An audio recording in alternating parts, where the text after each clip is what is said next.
the Army doesn't have people in it. The Army is people. I mean, this is what we do. What we do is we equip the soldier. We equip the man.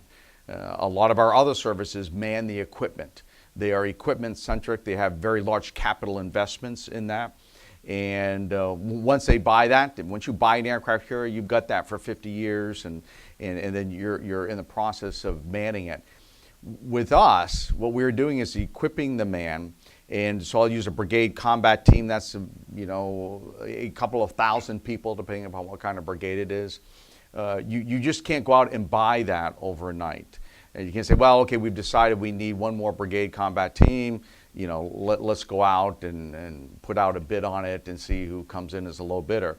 The problem is you have to build it from scratch. And so it has privates in it, and then it has colonels in it. Well, colonels, again, we can't go out and laterally hire them from some other corporation. We're going to hire you and make you a colonel, et cetera. We build them from scratch. So the brigade commanders of 18 years from now are entering West Point and ROTC today.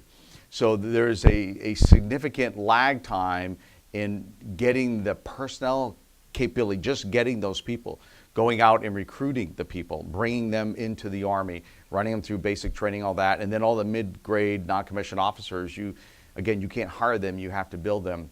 And so we found that during the surge when we were adding brigade combat teams to the Army, that it took generally in excess of 3 years really to build one from scratch. So you are not going to just turn the spigot on and get additional large formations, because it's not just getting them, it's training them, equipping them, putting them through all the echelons of training. And so the concern I think we have is if you take a look to the future, and this is the process we're going through as we're writing Army Operating Concept, there are some big questions you have to ask. First is sort of define the future, and I'm not talking about the eaches, well, here's a potential bad guy, here's a potential hot spot. It's, do you think the future is going to be more predictable or less predictable? Is it going to be more chaotic or less chaotic?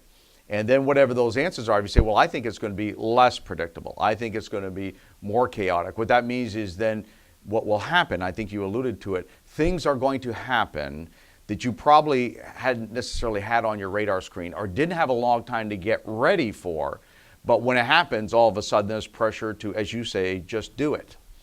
And so if you don't have that capability, then you just aren't going to do it.